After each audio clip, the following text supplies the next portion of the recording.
Há dois tipos de pessoas neste mundo: as que agem e as que recebem a ação.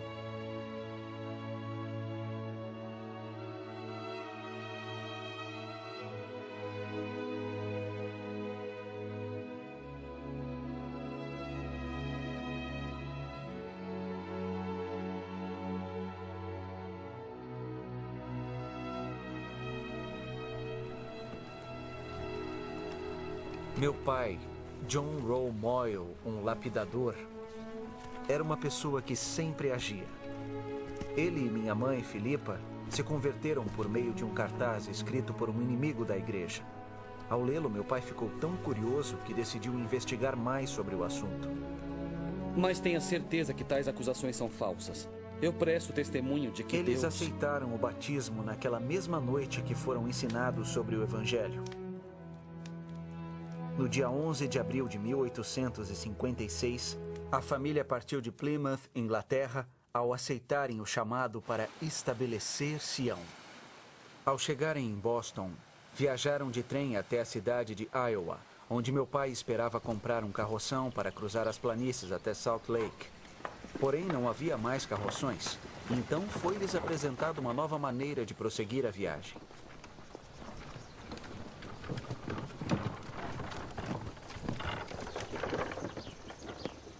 Eles passaram a fazer parte da Companhia de Carrinhos de Mão de Ellsworth, a primeira companhia a tentar a travessia. Desde o começo, a jornada foi muito perigosa. Quinta-feira, 26 de junho de 1856. Viajamos mais de 1 quilômetro. Estava muito quente. Cada pessoa recebia apenas 250 gramas de farinha por dia. Com tamanha fome, a morte logo passou a fazer parte da jornada. Os mais jovens e frágeis foram os primeiros a perecer. –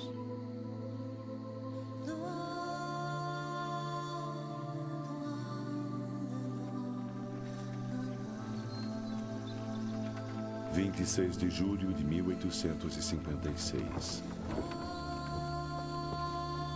Um raio matou Henry Walker enquanto ele puxava seu carrinho de mão. O corpo foi carregado por 3 quilômetros até o acampamento, onde foi enterrado. Suas palavras durante uma reunião de oração 2 ou 3 dias antes, ele dissera: preferia morrer segurando meu carrinho de mão, com os olhos fitos na direção de Sião, a desistir e acabar à beira da estrada.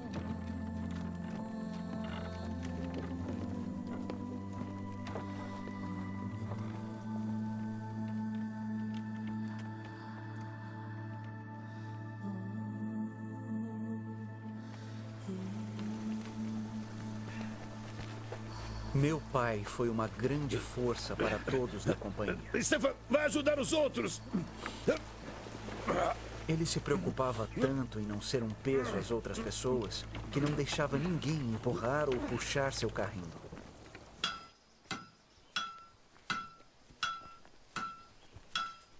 No dia 26 de setembro de 1856, finalmente chegaram ao Vale do Lago Salgado. Todos que viam o estado desolado da companhia logo percebiam que a jornada havia sido realmente perigosa.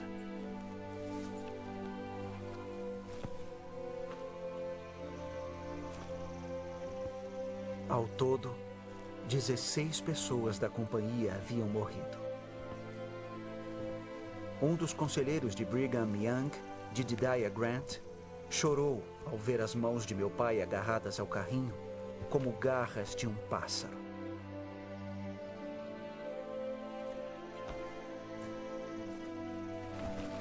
O Fundo Perpétuo de Imigração ajudou a mim, James Moyle, a chegar antes ao Vale do Lago Salgado. Meu pai ensinara-me a lapidar e eu havia trabalhado e guardado dinheiro para trazer minha família para a América.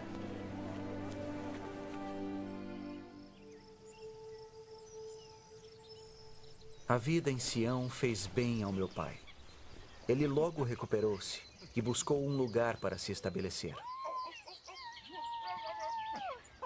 Após orar sinceramente, escolheu uma terra de 65 hectares que, apesar de constantes ameaças de ataques de índios selvagens, pumas e ursos, mais tarde transformou-se na cidade de Alpine, Utah. Ah, não quero cobras perto da minha casa. Uma grande mudança estava prestes a acontecer na vida de meu pai quando o presidente Young chamou-o para trabalhar como lapidador no templo de Salt Lake. John, o terreno do templo fica a mais de 35 quilômetros daqui. Precisamos dos cavalos na fazenda. Como vai fazer para ir e voltar de lá? Você irá a pé? Casei-me muito bem, querida. Você é brilhante.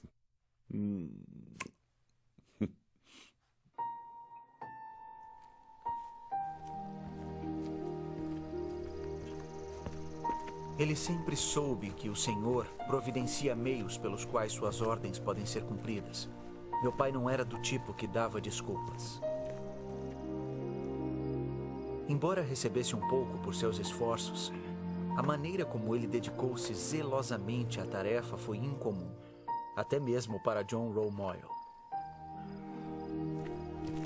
Às segundas-feiras, ele levantava-se às 2 horas da manhã para conseguir chegar ao terreno do templo por volta das 8, junto com os outros trabalhadores.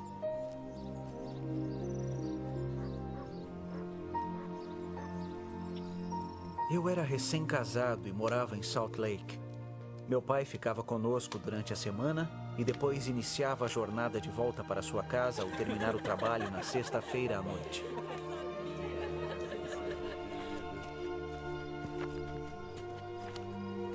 Ele chegava em casa por volta da meia-noite.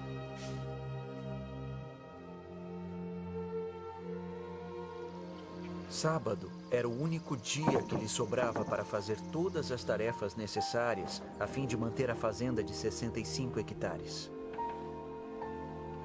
Essa era a sua vida.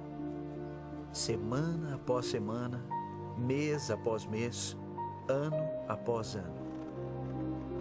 Por quase 20 anos.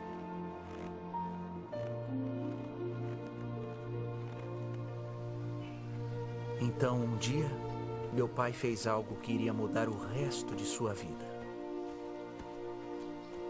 Combinado, então.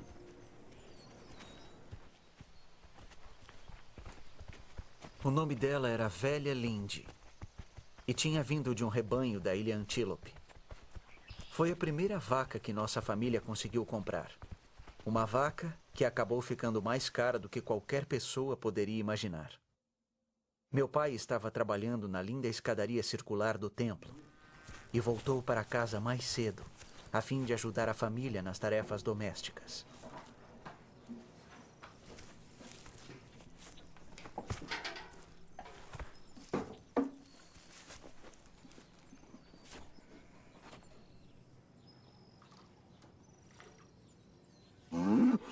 Ô, Lindy. Vamos com calma. Talvez meu pai estivesse impaciente com ela. Ou talvez ela estivesse apenas de mau humor.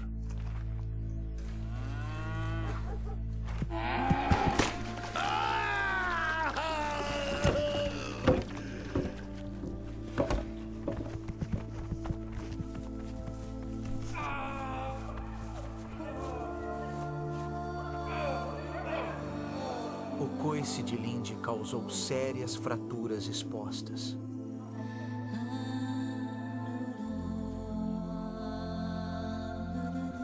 A única opção era a amputação.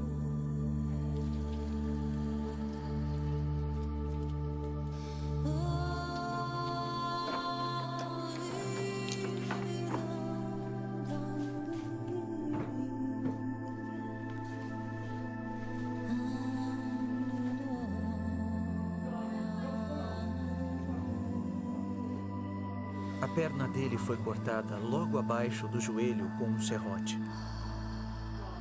Mas embora a amputação tenha sido horrível, o maior medo ainda era o de uma infecção.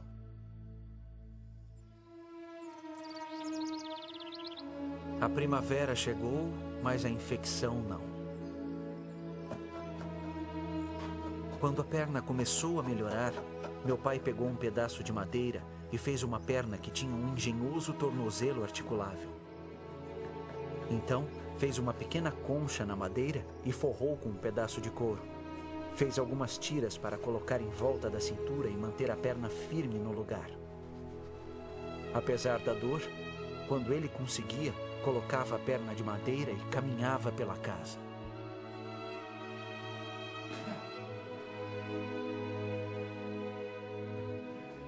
Com o passar do tempo, conseguiu dar uma volta pelo jardim e, por fim, pela fazenda inteira.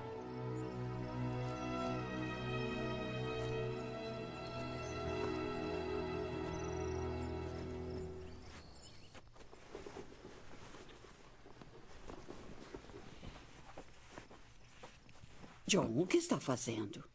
Estou arrumando a mala. Para ir aonde? Para Salt Lake? Para que ir até Salt Lake?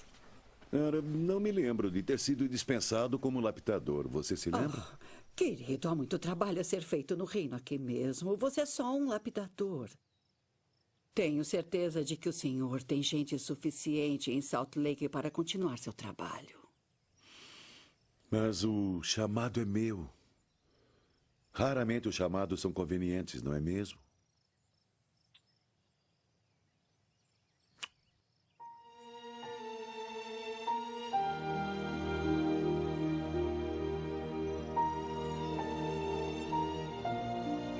Para muitos, perder um membro do corpo seria como perder a vida. Mas não para John Romoyle. Para ele, enquanto conseguisse respirar, enfrentaria os obstáculos à sua frente.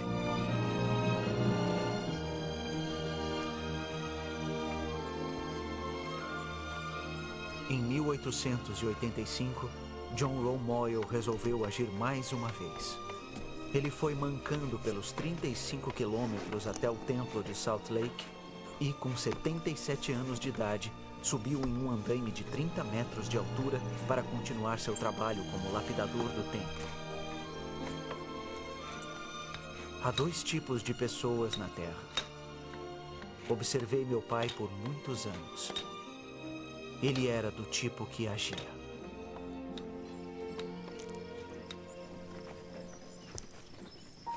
Pai!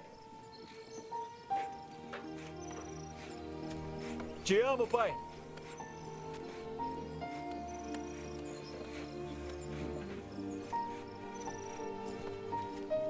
John Romoyle não chegou a ver o templo terminado.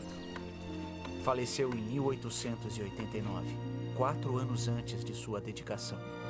Mas o trabalho de suas mãos, esculpido nas altas paredes do leste do templo e escritas por um profeta há muitos séculos, continua a ser visto por milhões de pessoas.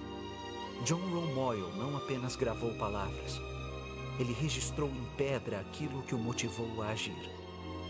Santidade ao Senhor.